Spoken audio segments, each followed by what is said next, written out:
had a quick question for you, Miss Wise, and y'all, I'm really enjoying, living, keeping his spirit alive.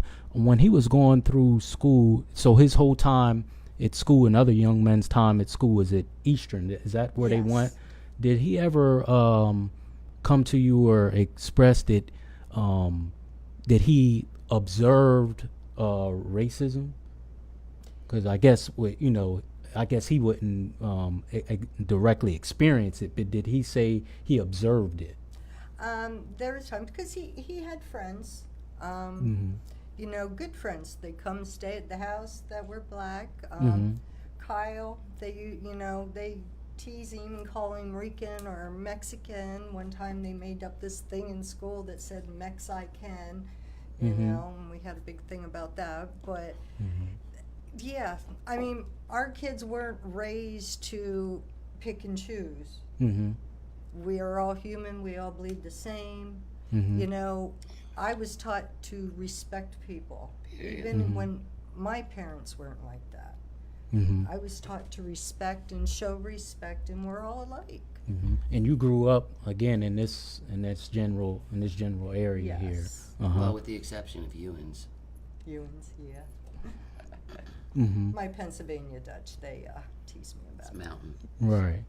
So, did you have much experience here in York? Did you ever travel here in York? To have no, just I've worked for Rudders as a manager for 30 years, so Mhm. I've been in front of the people, and Mhm. yeah, I mean you see all kinds of people, Mm-hmm. everybody with different issues and so forth. So, I mean you hear things, yes. Through all those years, I've heard things that shouldn't have been said. Right. You know, and it was with Chad. It wasn't always color. Didn't have to be color. Mm-hmm. It's any confrontation. I always thought, up until lately, after we lost Chad, when I'd hear the word peacemaker, I Mm-hmm. think gun. Well, gun doesn't cause peace. It causes war. Mhm. Chad was the peacemaker. Mm-hmm. So no matter if it was any kind of confrontation, not just with He tried to race, he diffuse would it try to diffuse right it. away. Mhm. Let's just have fun, Let's just have fun. Mm-hmm. Don't get so uptight over nothing. And he couldn't say no, especially to his older brother, Richard. Mm-hmm. He would never tell him no. He'd come home from work really tired and say, Rich wants me to go put his dog out. Well, I said, Mhm. well, why don't you tell him you don't have time or you don't want to? No, I'll go do it. But Mhm. because he always said he'll beat me up. Right. Because they used to tease him. Him and Bobby used to tease Chad. That's when how he was got to little. learn how to play basketball so good. Yep. Because if he Mhm. couldn't hold his own in the court, the big brothers tell him, get off. Mm-hmm. Yep. Well, soon he was about ready to tell him, get off the court. I'll show you what to do. And Richard Right. didn't give him no mercy either. No. He treated him as if he was his equal. Mhm. So, And how is his little one doing? Mm-hmm. oh, he is awesome. Mm-hmm.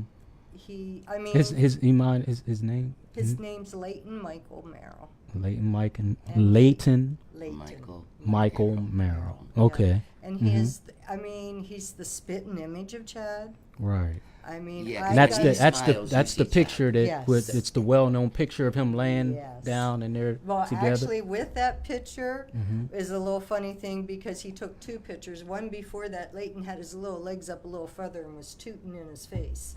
So Uh-huh. he Another was, one. yeah, he was laughing about that. But Mhm. yeah, he's the spitting image, and actually he's got his dad's personality. He Mhm. hardly ever cries. Mm. He's never fussy. I mean, if he wakes up in the morning and he's a little irritated, as soon as I walk in, he's got that great big smile on his face. He's just, I know he's a little off. He knows something's off. Dad ain't Mhm. around. Mhm. When he looks at Richard, I think he thinks it's Dad because they Mm. look similar. Right. Um, A friend of mine came over and he had on a baseball cap and a little mustache, and he just wouldn't take his eyes off of him. So he's aware and he knows something off, but I We'll I put it truly this way, I believe think he's still he can- looking for him. Yeah, but I truly believe in the spirit and Chad still being here. Right. I feel I've seen signs, and I feel he's still here because things aren't settled yet. Mm-hmm. Well, I always say, and I've been taught that you know that someone is a child of God when their body may leave here, but when their spirit is still here, people are still doing things in their memory. Then they never die. That's how a real child Right. of God. So even though time wise it hasn't been that long, but look at all the things that have transpired after. Because like, to me, I always look at before and after. I would never think in a million years that you would be sitting here, that we have crossed paths. Right. If someone was to pay you $1 million, like on August the 8th, 2018, you're going to be sitting here with this Muslim guy with the cap and his beads on, you'd be like, you probably wouldn't believe it. But even though it was a tragic event, look how people are crossing paths. Look at I don't know if you've seen all the messages on Facebook, All but over the world. right, Yes. because of your son, just on my page alone, I've gotten hundreds and almost thousands of hits when I put the picture up of me, you, and your husband. So even though it's a tragic event, look at the different paths, and the more good things is going to come out of this because of the spirit of your son.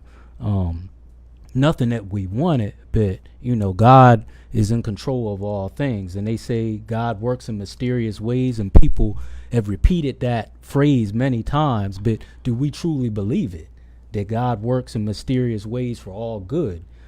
So we often repeat things, but do we really know the meaning of it? Right. So I think it's just amazing that we have crossed paths because of the spirit of your son. Yeah. Well, with Chad and his lyrics and me reading them, that's one thing he was consistent with, was he was not afraid to die. He was afraid to live. And He wrote that in his lyrics? yes. Wow. Several times. Mm-hmm. He several times, talked about suicide, but also to the fact that that's not something he would ever do. Mm-hmm. But in with his stories and him saying that about dying, his wish was that one day he would be famous. Mm-hmm. Mm. There's so much in his lyrics that are so. He used to tell me every now and then, "Mom, I don't think I'm going to live long," and I would say, "Oh, why would you say that, Chad? No, But He told you that directly, not in his lyrics. Yeah, no, directly. I mean, there would be times when he would be down a little bit, and upset or losing a girlfriend or whatnot, and and he'd just tell me that. I know there was times he went to very dark places, but he always communicated. We always talked. I might not have had the answers for him, but he always knew he could come and talk to me about it. But it's just kind of the way he wrote his lyrics that some of those things are coming true because he is famous. Mm-hmm. But I think he meant Being through his writing. Yeah, through his lyrics. Unbeknownst to him, if you said about, if you would have said we'd be here, we wouldn't believe it. If Chad would be here and you'd say, I hate to tell you this, but you're gonna get shot, you're gonna get killed. There's gonna be thousands of people rallying why you die. He said, not me. What would I do? How would I make a difference? Right. He didn't. He was humble about it all. Just trying to get by. So, did he share those kind of sentiments that he did with his mother, with you being kind of like his spiritual mother? Did he kind of share that with you, or Not so much with me. I was DD, so I'd go pick him up after they went out together. But he was always up to having a good time, Just, you don't need to fight, you don't need to argue, you don't put the gun away. If you want to fight, get it out. Do it the way they used to do. Don't be Right. I gotta watch what I say. So Yeah, just don't be getting the guns. Mhm. Guns don't answer anything. Well, like I said, this is the hour of power. Feel comfortable, long as you guys are comfortable with it. This is about our friend, our good Samaritan, our hero, as I refer to him. So it's about explaining his life and keeping his spirit alive. What you guys are doing a great job of doing, and I know he's smiling. Was there any violence there? Before this incident, which we'll touch on a little bit, was there any violence there in Helm? Is there violence there? When at the bar? No, just in Overall? general. Mm-hmm. Because I know, looking at the news, they said they weren't used to this. No. When I found out, thank God I had my son in Huntington County when we got the news, because I wouldn't have wanted to have been home with him. He's too close. He's like a brother. And when my husband told me it was the Red Rose, I'm like, no, you didn't get that right. Shit doesn't happen like that at the Red Rose.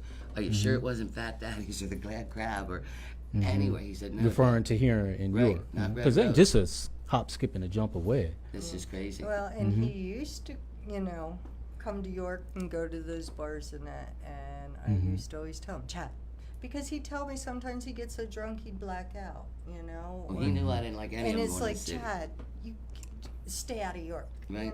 You don't want to go in there and get drunk, black out, and something happens. So, yeah, that was my first thought when my husband yelled at me and said Chad was shot. And it's like, I told him not to go into the city. And because Right. this is supposed to be where all the Eastern kids, once they hit age, they all hung out. Right. You didn't see your friends in school, well, you'd meet up with them At the there. Red Rose. It might be a year or two So that later. was like a neighborhood You could place say. to go. Kind of like And they- Cheers. So, yes. Wow. Okay. So to your knowledge, do you want to explain to your knowledge what happened on that night? To your knowledge.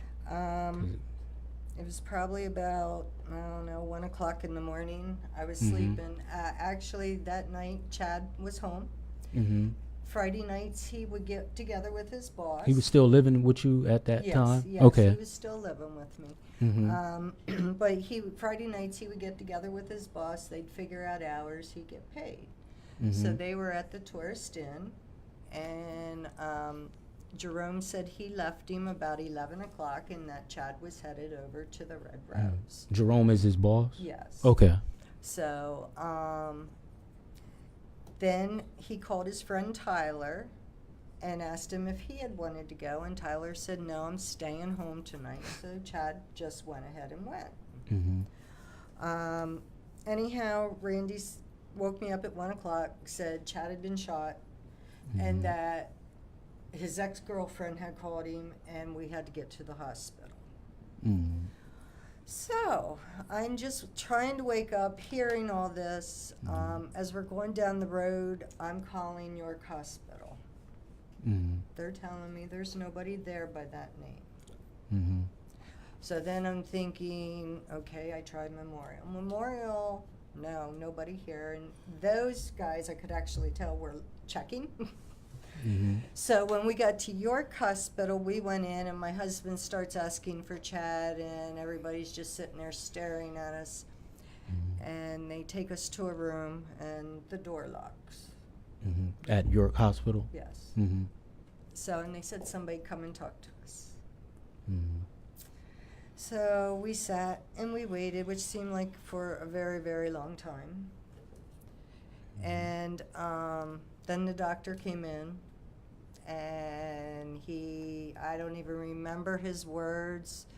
I didn't like the doctor. I did not like how he approached us, his bedside manner. My husband got very upset, took his hat off, slammed it on the floor, and started crying. And then obviously the doctor left. The coroners, though, that were there were very, very nice. They were very sympathetic. They, they weren't going to let us see Chad, but I wasn't leaving. They didn't want us to touch him, and because it had just been done and evidence and so forth. But I couldn't believe it until I seen it. So